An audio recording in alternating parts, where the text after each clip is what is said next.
नमस्कार, मैं नियाज खान और आप देख रहे हैं न्यूज एक्सप्रेस। एक तरफ युद्ध चल रहा है तो दूसरी तरफ कतर में भारत के जवानों को फांसी हो रही है। ऐसे में विदेश मंत्री एस जयशंकर इन दिनों ब्रिटेन में हैं। सोमवार को उन्होंने ब्रिटिश पीएम ऋषि सुनक से मुलाकात की। देखिए ये रिपोर्ट।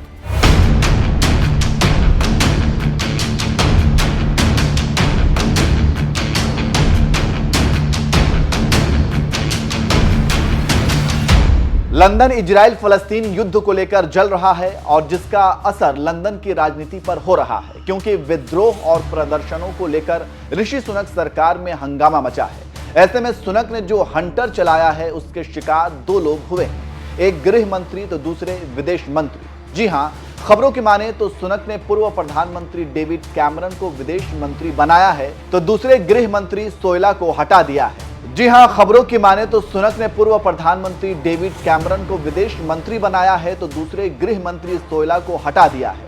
ऐसे में लंदन में एक दिवाली रिसेप्शन में शामिल हुए जयशंकर ने अंग्रेजों को न्यू इंडिया का मतलब समझाया। गोरों से सामने जयशंकर ने करीब एक दशक का ब्यौरा रखा। उन्होंने पीएम नरेंद्र मोदी को क्रेडिट देते हुए कहा कि उनकी वजह से व्यापक बदलाव आए हैं।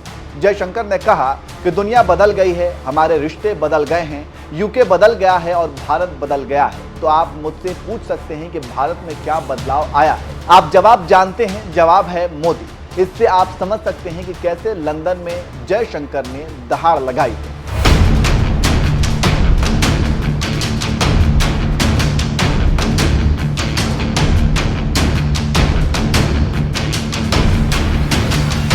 जानकारी देते चलें कि जयशंकर 5 दिनों की यात्रा पर ब्रिटेन पहुंचे हैं। सोमवार को उन्होंने 10 डाउनिंग स्ट्रीट पर यूके के प्रधानमंत्री ऋषि सुनक से मुलाकात की। जयशंकर अपने नव नियुक्त समकक्ष ब्रिटेन के नए विदेश मंत्री डेविड कैमरन से भी मिले।